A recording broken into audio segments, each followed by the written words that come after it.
Hey friends, welcome to the Empowered Homes Podcast. The purpose of this podcast is to help you win at home. And so I'm joined in studio. I got Kina, Shiona, and my friend Meg. Welcome, guys. Hey there, Bobby. So first off, got to say, Happy New Year. Happy New Year, 2026. 2026 is crazy. Crazy to think that we are jumping into a new year. We're jumping into a new season and all this new freshness. And we got a lot of great fresh content coming up with Empowered Homes to help families and parents win at home. We're super excited about all the things that we have, but super excited to have you guys in studio. So Kina, tell us a little bit about yourself. We'll start with you. Tell us about your family and all that stuff. I am officially, wholeheartedly a boy mom. I've got 5 sons, the youngest being 20. So we get the joy of having adult conversations with adult kids, and it's a blast. Love it so much. Nice. And Shiona? I have been married for almost 19 years to my husband, and we have 4 kids. And so ages 10, 11, 12, and 16. So it's wild. We're in the thick of it, all the activities. Yeah. Busy. And Megan, I was just thinking of this. Like, we've been hosting this for a long time now, but we might have some new listeners. So Meg, who are you?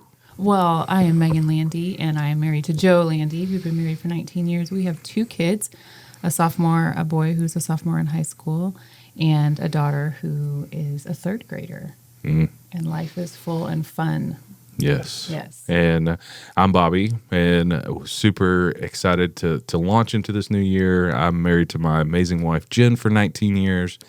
We have an 8th grader, a 6th grader, and a 3rd grader. And so we are in the middle of all the things, all the time, everywhere. And we're busy, but it's good. So as we jump into this new year, I thought it was appropriate for us to kind of set the tone for those listening and parents. It's such a great opportunity for us to kind of think about our homes with purpose. And so we have a new session that we're offering to our church, but other churches, and it's called Guiding Your Home with Purpose, leveraging mission, vision, and values for your family. And so I wanted us to kind of talk about this session, but I want us to talk about how we can help the listener really not just go through the motions, but lead with purpose. And so thinking through, all of us have different family dynamics, and we're all different and unique, and it's intentional. But as we look at creating that culture in our homes and being intentional with the culture in our homes, we gotta have a starting place. And so what we're gonna do today is kind of fun. Those of you listening and you're not watching on YouTube, imagine yourself, you're standing on the front porch on a welcome mat, and you're about to walk through this front door, and we're going to take you room by room and challenge ourselves. This is primarily for us too, but challenge you and ourselves on how do we create a culture that we want? Because if we're not creating or intentional with the culture, it's going to be created by itself, and we don't want that. And so as we jump in, we're on the welcome mat, we open the door, and so Megan, I'm putting you on the spot. Okay. So your house right now, if a stranger walked into your front door, I would tackle them. into your living, well, you tackle them, okay. yeah. Into your living room, it's pretty obvious if you walk into someone's living room, you kind of get a gauge for how their households run. Yeah. Be honest. Who would judge you or look at your living room? Yeah. And like, what does it look like I'll right tell you now? where it's at right now. If you walked into my house right now, my laundry is on my couch because I don't have a proper laundry room. So all the laundry that's clean, it's not dirty, it's clean, lives on my couch until I decide to fold it, which can take a while sometimes. And we actually, our dryer's broken, so everything is pulled out of our laundry room and in the dining area or the breakfast area, but you can see that from our living room. Okay. So it's kind of a mess, and there's shoes everywhere. And yeah. I mean, it's just like we live there. So this is an important question. Has nothing to do with leading your home with purpose, but are you a shoes on or shoes off family? Like shoes off at the door, or do you care? We're What big about you? shoes off. Unless you're a guest, then you do you, because we want to make you feel welcome, but shoes off. Yeah. Oh, we're shoes on. Shoes on. Shoes Yeah. on. Oh, she said, oh. Oh, Oh, yes. shoes on. Yes, Take shoes that, on. Shiona. I have boys, so Yes. I don't walk barefooted across my Okay. floor. Yeah. Sportsmen, they like to be outside and barefoot, so shoes off don't matter to them, but to me, shoes on because they're Safety. barefoot. Yeah. Yeah, I'm kind of a hybrid. Our kids and everybody shoes off at the door, but I always have like some type of Crocs or some sandals or something that I throw on because Legos hurt and I'm constantly stepping on stuff. So totally random thought. But as you walk into the living room, so what would you say someone would describe your living room if they didn't have a clue who you were? Would they say, "Oh, the Landis are blank"? The Landis are, like I said, we live there. So, like, they are Yeah. living in their home. Yeah. And sometimes it can be a source of tension because sometimes there's cluttery things everywhere. And our children leave their things everywhere. And sometimes you'll find wrappers on the couch. And then we have this, like, battle, like, I'm not going to pick it up and they're not going to pick it up. And so it just stays there. Yeah. So, if you got to just sit there for a while and watch us interact, you would be like, well, this family's kind of a mess. Yeah. But yeah, I mean, we live there and sometimes it makes us crazy and we do something about it. Or if people are coming over, we shove it in another room like Yeah. many other Yep. people. Yeah, you gotta hide everything and Sometimes. and get rid of it. But the reason we're starting in the living room as we go through is you can't hide from who you really are. If you walk into unannounced someone's living room, you can pretty much gauge like how this house is run. And so as we start and evaluating ourselves, how we lead with purpose, starting in that living room that hasn't been touched, it's just normal everyday. We got to have a baseline for where we're really at as a family to really assess like, how am I really doing? And so the big question is, in one word, what is the culture of your home right now? So if you're listening, thinking, if you're driving or you're working out, like, okay, if I had the one word to describe the culture of my home right now, what would we use? So Kina, we'll start with you. One word to describe your culture right now. Relaxed. Nice. I love that. It's, we're in a season where the kids are older and they're out of the house, and so they come through, and so it's a relaxed atmosphere. I want them to know when they come home, they're home, and so things can go wherever they want it, and we can recline and lay back and talk and listen, and Yeah. so relaxed. I love that. Relax. That's a good one. Shiona, one word. I wish it was relaxed. Busy. Busy. Yeah. We're just, everybody has something. I can relate to Yeah. that. Yeah. Meg, you have a word? Yeah, busy. I think I shared when y'all taught this class recently, recovering, Yeah. sort of like coming out of the end of the year in a whirlwind. And so feeling like trying to take a breath while also like, oh, and the rest of the year Yeah. feels like it's already coming. Yeah. Yeah. And, busy, one word that came up when we were teaching a lot was chaos. Like we feel like everything is just chaotic. One lady in the room, she used a word that I was like, man, I really like that. She said, we're kind of scattered. It's not chaotic because we kind of know where we're supposed to be and what we're going. And there's some order, but we're just kind of all scattered. And I think, having that baseline to understand, okay, what is the actual culture forces us to go, okay, what do we want the culture to be? And so in the living rooms where we look at priorities, what rises to the top of our weekly rhythms? What's the language in our home? Is the language more correction or is it more connection? Where's our time spent? Me and Jen last semester with kids sports, all three were in something, and we had 50-something pickups and drop-offs every single week. And it was just, sports was like, okay, if you looked at our culture, you would say, oh, that's a sports family. Like, that's all they do. We felt that tension. And then what's the tone of our home? Is our atmosphere in our house like tense, or is the tone peaceful? And so having the baseline starting off in the living room is key for us to be honest.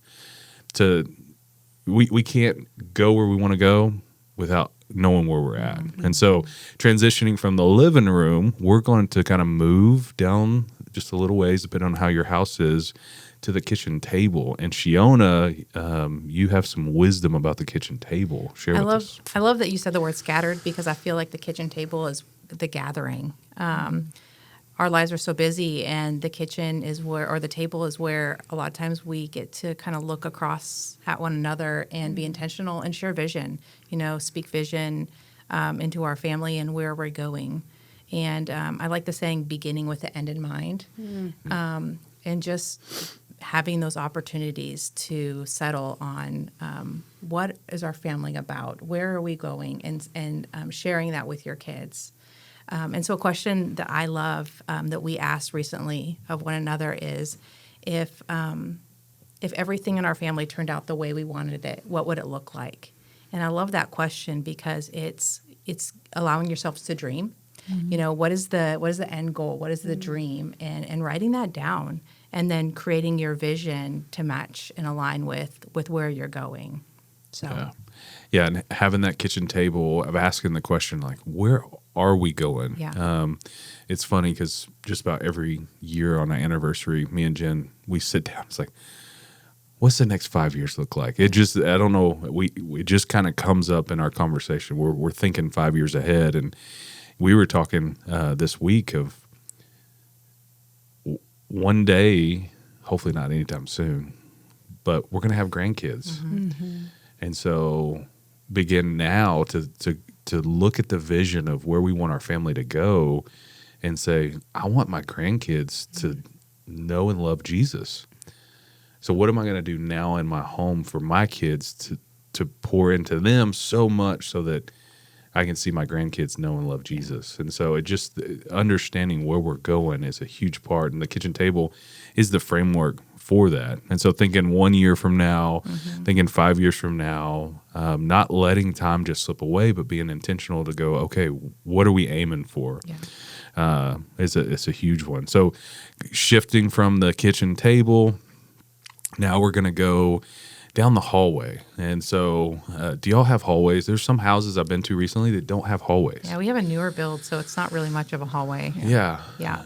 Do y'all have a hallway? No, we don't have a hallway either. Yeah. We actually don't. And I thought I did. And I was like, oh, no, we really. We have a like stairway. We have a stairway landing thing upstairs that, and when I think of hallways, I'm immediately reminded of my granny's house. It was a long house and long hallway, and as you go through, it's like you're traveling through time. You see pictures as the kids grow up and the grandkids grow up, and really the hallway.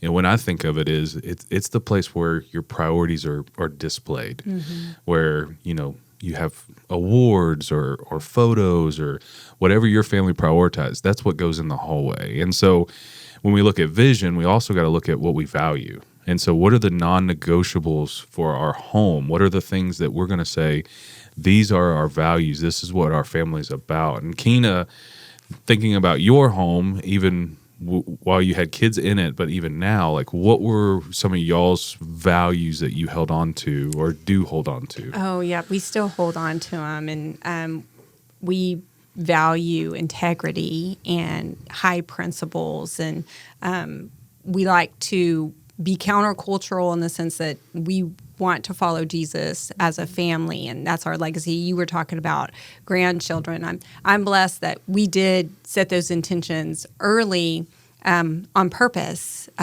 because we want to see that come to reality. And it starts with our family and at home. And it was never lost on us that we were raising men and fathers and spiritual leaders of their household. And so things that we could do to teach them to have that integrity, to have those principles that were biblically driven, so that Cockrofts could do things that most wouldn't do, things like that. Yeah. Shiona, what are some of your core values of your home? Honesty is a big one for us. We really value that. Kindness, reaching out to those who other people wouldn't reach out to. We try to instill that in our kids. And being for one another, like loving each other well, because this is the core. The Howard family, this is the core. And so loving, sibling love is important. That's good. Now, Megan, you have a cool last name, and y'all have done some cool things with your last name. Yeah. Yeah. Share with us. Well, we're not very bright maybe, and so we can't remember very well. So we just use the letters of our last name to come up with our core values, or actually we plugged in some verses and stuff that we found very impactful for our family.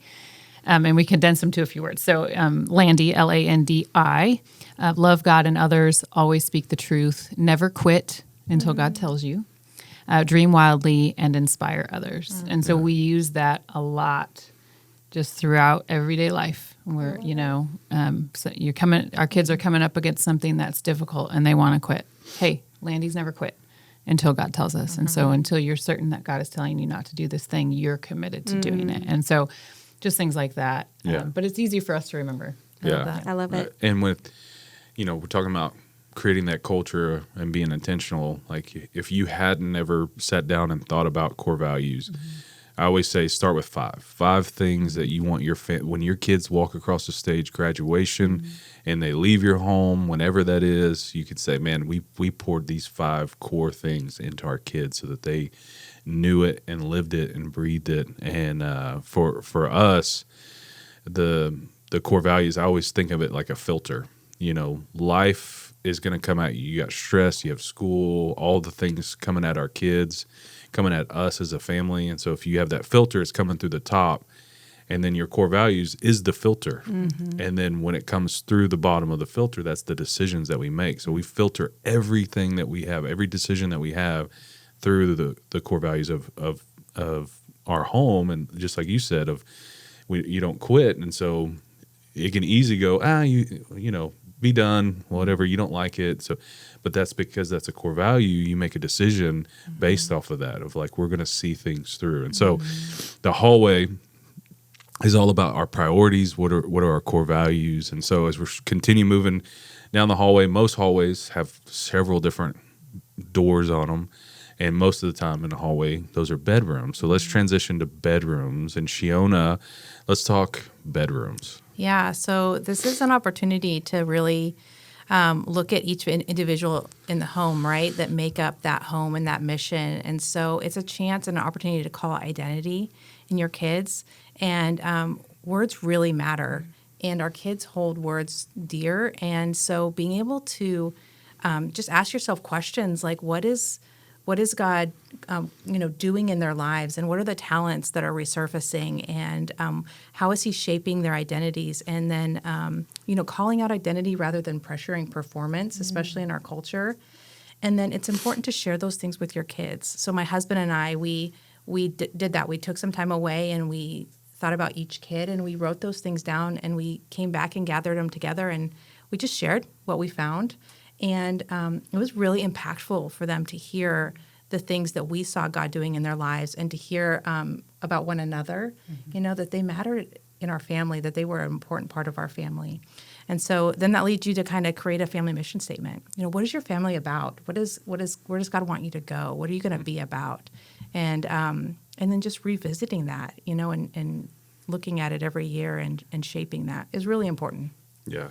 In the bedrooms, I think you said when we were teaching that our kids, looking at their bedrooms and their individual personalities, it reminds us that our kids are not projects. Yeah. And that God has uniquely wired them to be who they're supposed to be. And with that, we can develop our family mission through that. And I shared, my oldest is he's playing music and he's playing guitar, and he just learned piano, and he's all over, and he's writing songs, and he just has a heart for worship. And you talk about culture, our kids being individualistic, like they add to that culture. And so I'm not musical. Meg made fun of me for singing Happy Birthday a couple weeks ago. I said I was proud of you. Yeah, you led a whole room in Happy Birthday. I don't think I've ever heard you sing before. I don't. It wasn't singing. I was just talking loudly. Great. And so music's just not and so because that's on his heart, he has created or added to the culture of our home a culture of worship. He's constantly playing music. Dad, listen to this song, and we got it playing on the radios, and he's brought his guitar down, and we're singing, and it's just, and so for him, we were hunting a couple weeks ago, and he said, Dad, I feel like God has given me this vision for my life, like a calling to lead worship. And he goes, but I can see it far away, but I don't know what to do in between. And we were hunting, and I was like, okay, what could be a cool illustration, like manly, that I could help him kind of understand this? And so I'm thinking, okay, you see, if there was a deer way out there, that's the target that we're going after. And that vision is the target. And so we're just trying to take shots at the target. And we talked about that. And we talked about from here till, that vision comes reality, you're going to have lesser targets that are going to be closer and easier, that distract you, but you got to keep laser focused on what God's calling you to do. And so literally that night, we're sitting there, and he gets a text message from the band leader for the student ministry band, and he's like, hey, can you play guitar and sing for our first Wednesday night back? And he asked me, he's like, Dad, can I do this? And I was like, absolutely. And he goes, taking a shot. I'm taking a shot. And so for him, he had piano lessons last night, and we get in the car, and I said, how'd it go? He's like, taking another shot. Like, he's just, and so helping our kids not only see the greater vision and culture of our home, but also knowing they're individuals, and they bring a uniqueness to that culture that we're building in our homes, and allowing them to be a part of that is a huge thing. And so the bedrooms remind us that our kids are not projects. They're people uniquely formed, intentionally designed, and they have eternal purpose. And we create our mission statement on what we want our family to become based on the reality of who we are. And so allowing us to bless our kids. So we've got, through the hallway, going to the bedrooms. Now there's one room in the home that I hate. I don't say I hate. It's not. It's just not my favorite. Do y'all like the laundry room? I'm in it enough. I should love when it. it's empty. Yeah. When it's empty, we're always in it. Your dryer's broken, so He's coming today, so yeah, he fixes it. So when we think of the laundry room, I feel like we're constantly in there, and it's constantly. We always have something washing, something in the dryer. We're yelling at a kid to get their clothes out. We're losing socks, and the laundry room is just kind of a constant place in our home. And so when we think of that, I think of what are the constant things we need to be reminded of when it comes to culture, when it comes to leading our home with purpose. And I wrote down 5 things, and these are just reminders. Most of us know all 5 of these, and but they're reminders for us to remember on repeat, on the cycle over and over and over. So the first one, Shiona, you already mentioned it. We got to let go of performance. Home's not a stage. We're not a judge, and our kids are not performers. How do we bless who they are, not what they do? Blessing who God says that they are, not what they do. I've got a really good friend, one of my best friends. He tells me to this day he never got affirmation from his father unless he scored a touchdown, scored a basket, or got an A. He's like, I couldn't tell you one time my dad ever just blessed me for being me. It always had to do with how I performed. I don't know about you guys, but I don't want my kids to ever say anything like that about me. And so letting go of performance is the first one. Second one, trading fear for faith. Fear-based leadership tries to control. Faith-based leadership invites trust. Meg, I know you in your home have really wrestled with this. Give us some insight of what it means to trade fear for faith. Yeah, I think it's learning to, one, it takes a lot of patience. Like if you're parenting, a lot of maybe reactions or even behavior can be fear-based, your children or even yourself. And so it's sort of really slowing down, having a lot of patience and taking note of those things and proclaiming faith and proclaiming scripture and God's word and identity over the fear. And so it really is this active battle, and it's this reminder, right? It's on repeat because we can often be driven in fear as parents easily, right? We parent from fear, or, our kids when they're afraid, then we kind of jump more into this like hypervigilant stage rather than really resting on our faith. And it takes faith to do that, you know.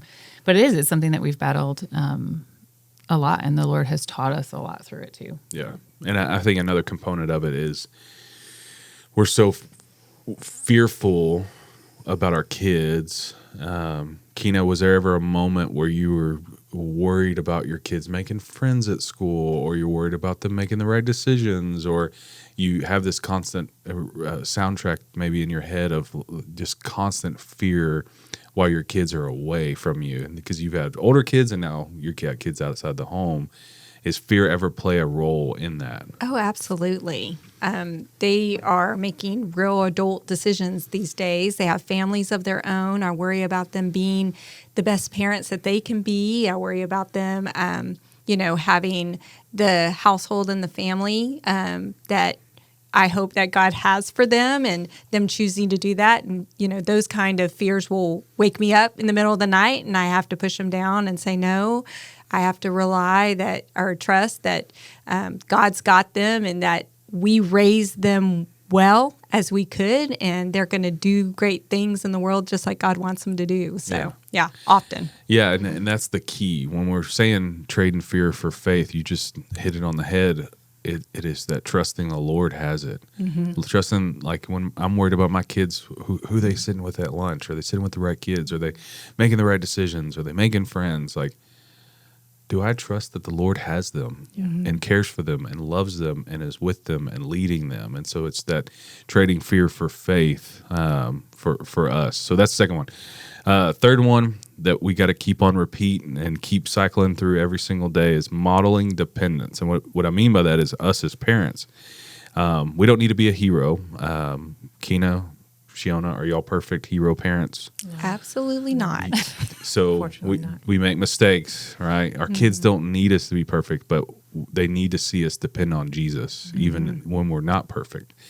I tell a story. I told it when we taught this class that when I did youth ministry forever ago, I had a mom come up to me and was like, "Hey, I want all the teenagers in the church to wear these cool shirts that said like Jesus loves you." It was very, very evangelistic, like real cheesy, but I didn't want to like crush her heart. But all I said was, "Would you wear that shirt to work?" And she's like, "Well, no, I wouldn't. But the kids need to wear it to school and tell their friends about Jesus." I'm like, "Why wouldn't you wear it to work and tell your friends about Jesus?" And so if we're going to challenge our kids to love and fall in love with Jesus, it starts with us and our dependence on him. If we want our kids to love and fall in love with God's word, we have to model that dependence. And so that's just a reminder for us. Number 4, make grace the first response. Grace does not replace discipline. Mm-hmm. I don't know about you guys, but discipline tends to be a big conversation anytime we talk with parents. Did y'all just let your kids get away with murder? Or do you let your kids just do whatever? I do not. No. No. Megan? Yes. Yes. You do. Yeah. No. Yeah. Well, no, we have to discipline. And a lot of times you hear this, make grace the first response. It's what's the new parenting style? The Gentle parenting. gentle parenting, where there is gentleness in grace, but we're not saying replacing grace or replacing discipline with grace. What we're saying is that grace frames our discipline, that we get to point, even in the middle of discipline, we get to point our kids to Jesus and the grace that he gives us. And so thinking about grace through that lens and letting that be our first response. Our kids are going to mess up. One of our core values is Cooley's get back up. We say that to our kids, like, you're going to mess up and it's okay, but we get back up. And the last one, Meg, this is an oldie for empowered homes that we've been banging this drum for a long time. Number 5 is what? Be present. Be present. You can't shape what you don't touch, and you can't lead what you're absent from. And so this one hurts my heart because there's so many times I'm scrolling or on my phone and I miss a conversation, and my wife says, "Your kids are talking to you." I'm better now, but I used to be real bad. And so being present, there's just so much power in being present. And we got to remind ourselves, put the phone down, lock in with our kids. they want to throw the football, go throw the football. Be present. And I think for moms out there, they get busy and they have the agenda to get done for the evening, and they want to check all the boxes and task list is done. And with my children being older, those are opportunities to love your family. So the be present, the chores will still be there. Yeah. Well, yeah, and I think going all the way back to the living room and the question that you asked me, if a stranger, after I tackle them, once they watch me in my home, what they'll see is that there's a lot of times that we're all lounging on the couch or the chair, and Riley is laying on the clean clothes while we're talking at the end of the evening or praying. And not that it happens perfectly every time, but like within some of the mess or just the chaos of life, like we are being intentional and being present with one another. And we have seen how beautiful that is. And when we're not, our kids will call us screenagers. Yeah. So Yeah. Good like job. Logan will be like, "Hey, screenager, get off your phone." I'm like, "Oh, okay, sorry." Yeah. Charlie will say, "Stop fubbing me." That was a new We've word. talked about that. Yeah, phone snubbing. Phone snubbing. Oh, Yeah. So being I'm putting present. that in my pocket. Phone snubbing. So these 5 things in the laundry room, and because culture is built cycle after cycle, day after day, and for us to remember these 5 things. So as we're transitioning back, so we went through the living room and through the kitchen table, through the hallway, bedrooms, hit the laundry room. We're going back to the living room, and we're sitting on the couch. I don't know about you guys, but we have family meetings, and it usually happens on the couch. And so it's time for us to have a family meeting. Those of you listening, to really, we had our baseline when we walked in. Now let's dream about where we want to go and what we want our culture to be. And so I challenge everyone, if you're listening, if you've never gone through, to write out your family mission statement, to say, our family exists to blank, and put pen to paper, to write out your family mission statement. What do you, who is God calling your family to become? And then write out your family core values, to write out the things and have that to really draw in a culture, and it's not perfect and it ever changes. My daughter, I think, adds one of our core values like every day. I ask her, "Hey, are you going to be a Cooley today?" And she says, "Yes, sir." And I said, "What does that mean?" And she'll rattle off our core values, but she always adds something. And so it's ever changing. My boys add silly stuff, but it's ever changing, and it's something that we must revisit. But getting to the couch to sit down and go, okay, we're going to put pen to paper and really write these things out.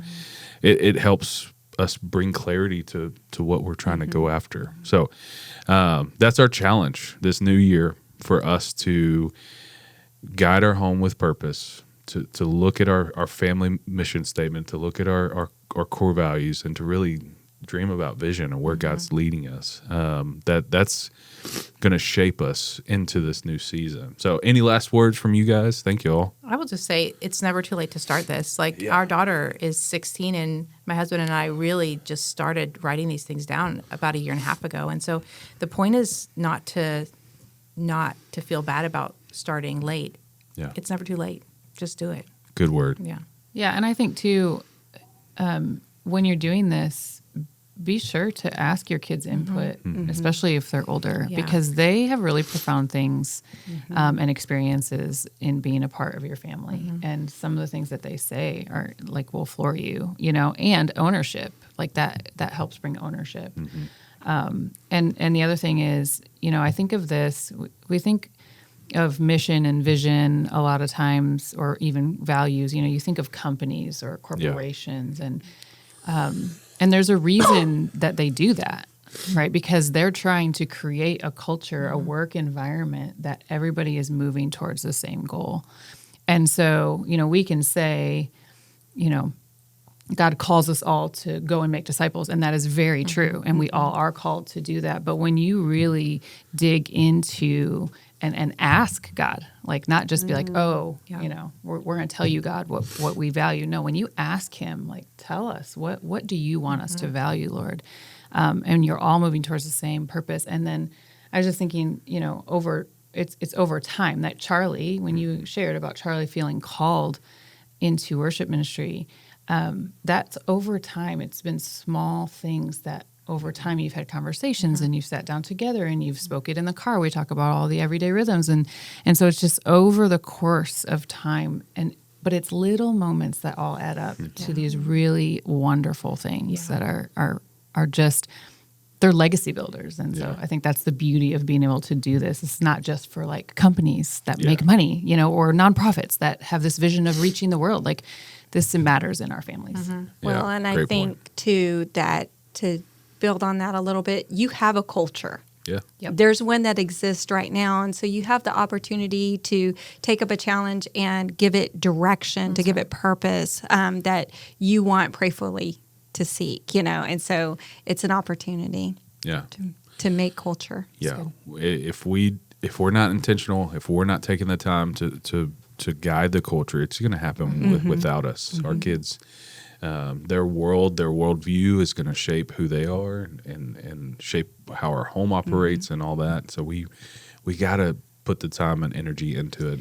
And just a couple more things really quickly. Out of the class, what I loved is there was a foster family in there who said that we have different children coming into our home all the time, but this remains the same. Yeah. And so we, this is what our family is about, and then we instill that in them while they're with us, and then the next kids that come through, but they still found it important. And then, there was single parents, and then there was a family that had two kids, and one of them was special needs. And what I loved is they were talking about how when they talk about their core values and their mission, the one boy understands it quickly because cognitively he can. But then they said that one of the sweetest things is their special needs son who is saying it in the way that he can say it. Yeah. And so just remembering like it does impact families and no matter how old your kids are or what state they are, maybe cognitively, or maybe they're just coming into your home for a couple months, like it matters. And this is the foundation for any family. Yeah. Love that. Yeah. And that's a great reminder because a lot of times we get stuck in the trap unintentionally where we'll talk about the family and even talking about mission, vision, and values. Like it kind of comes across, we're talking about that perfect family with 3 kids, 2 dogs, a cat, and everything's sunshine and rainbows. This fits for every family, whatever you look like. There's no wrong way to be intentional with creating culture in your home, and it starts with really putting pen to paper and doing this. So you may be a single parent, you may be in the middle of some chaos in your family or whatever's going on, or adopted families or foster, anything. That's a good point, Meg. Of this is all things that we must be intentional with, no matter what. The 4 of us, all of our families look different, and it's okay because God wants to shape our culture for our family, for what He wants us to do, and so taking the time to ask Him and let Him guide you through this is a huge deal. So, Happy New Year! Happy New Year! We got a lot of great things coming this year. Meg, we have a New Year resource. If you want to mention that real quick. Yeah, we have a New Year intentions and reflections guide. It's got some questions that can kind of help build on this exercise. And so that is at empoweredhomes.org. I'll link it in the show notes for this episode, but also there's a worksheet that goes along with this session that will be linked there too. So it's easy to grab, download, free, and use it and sit with your family and reflect on 2025. It's not too late because we talked about Quitters Day is the second Friday in January. And at this point, at this recording and when this will be published, Quitters Day has gone. Yep, so it's over. You could just start now and then you won't quit. Yeah. There's no Quitters Day. There's not a second Quitters Day. There's only one. So if you quit again, it doesn't matter. Yeah. Well, thank you guys for your time and your wisdom. And as we look into this new year, those of you listening, just be ready. We've got some great resources and content coming. You've heard us say it a few different times, and we've kind of have a new motto, a new vision for Empowered Homes, a new kind of drive. We want to help parents win at home, and you're going to hear us say that over and over and over. So if you want to win at home, go to empoweredhomes.org. Tons of great resources. Thank you guys for being with us today. Thank you. It's awesome.